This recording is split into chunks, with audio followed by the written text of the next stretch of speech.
Hello, and thank you for tuning in to the Flatirons Syndicate Motorsports Podcast. This show is brought to you by Flatirons Tuning, your source for any aftermarket or OEM Subaru parts. Be sure to check out our store at flatironstuning.com and stay tuned with Flatirons Tuning. I guess, would you agree that, like, maybe the picture to hold in your head if you're making an adjustment of compression and rebound is that those adjustments should be working with the spring to make the spring work better versus really trying to think of just those rebound and compression adjustments, forgetting the spring. You really want to make sure that the spring is optimized as you're making that adjustment. Yeah, I mean, they definitely, you have to think about all of the aspects of the suspension together, and not just the springs and shocks. And I like thinking about the different phases of the corner. Compression and rebound knobs at the end of the day are a fine-tuning device. Right. So if you're trying to fix a major problem with your shocks, major handling problem by tuning your shock knobs, it's not usually the best place to start. You get your springs kind of set, and there's rules of thumb on that too, which are starting points only. Right. And that's like things like natural frequencies and stuff like that, which we don't really need to get into, but those are good starting points. And now, Drew, I was going to say, I'd like to add too, you go back to 06, and before we even did this, we had a big internal discussion, and it was like, I said, look, I want everyone to weigh in. We have to vote on this.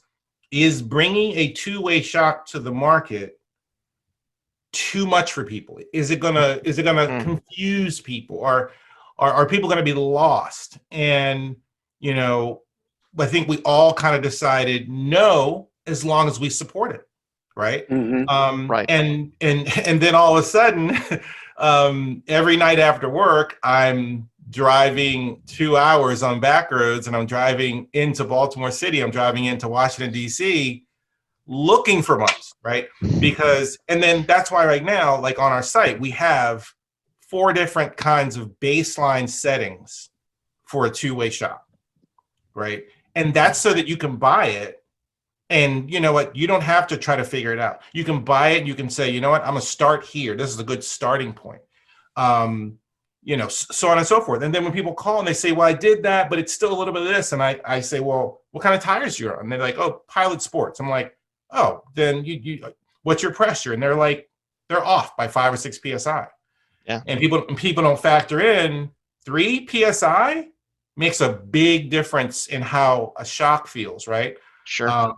And so we're like, yeah, 36, 34, 36 front, 34 rear. And they're like, are you sure? Because that's making the tire harder. I'm like, it's making the tire harder, but it's allowing the shock to do what it's meant to do. Right. In this instance. So. Yeah, because the tire and all the mounting points in the car, depending on how crazy you get, become parts of the suspension. There's flex in the sidewall. You have a car that's not seam welded, that's a race car, versus one that is. Even though chassis is becoming like a torsional spring, if you start going really high with your spring rates and stuff. Yeah, that's the thing. We're as Subaru has made their cars chassis stiffer and stiffer, we're figuring that out. The new the new BRZ is stiffer. The body itself is stiffer. The next WRX will be stiffer, and that plays a part a little bit.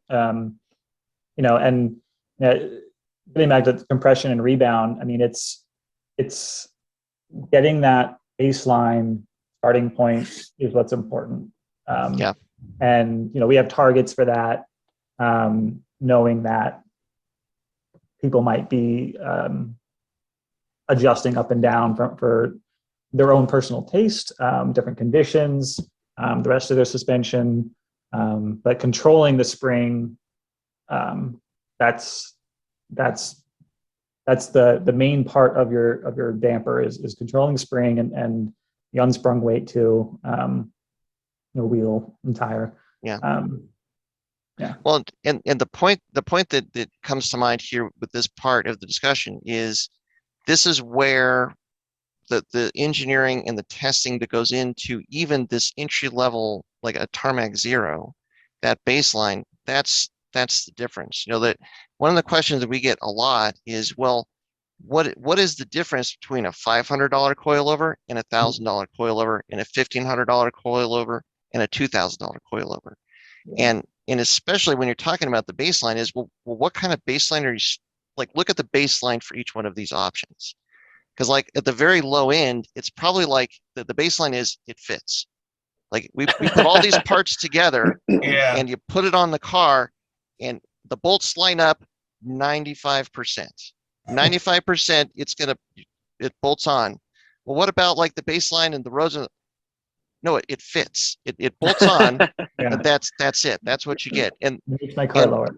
Yeah, Can you adjust ride height? Absolutely. Like you can make it so that you're sending sparks out the back as you're driving down the road, and it's completely rigid, and the bolts pretty much line up. That's what you get. Yeah. But I think that for anybody that's like thinking about a coilover, that like think about the conversation we've had to this point and what that baseline is, and then think about like how much of that baseline is lost as you go to a less expensive coilover.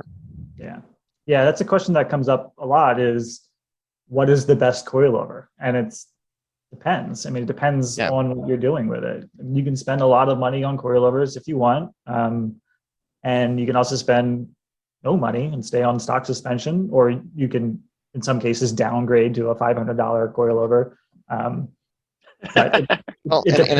In some places, I think like the STI suspension, like Miles, you said that the STI struts and suspension is actually quite good. It's a lot easier to screw up the stock suspension on an STI than it is to improve it, especially like even in the low to mid range. Thanks for tuning in. To hear the whole conversation, click below for the full episode of this podcast or tune in every week on iTunes or Spotify. If you like these episodes, be sure to like and subscribe to the channel because your support is what makes all of this possible. As always, this show is brought to you by Flatirons Tuning, your premier source for any Subaru OEM or aftermarket parts. Check out our website at flatironstuning.com, and as always, stay tuned with Flatirons Tuning.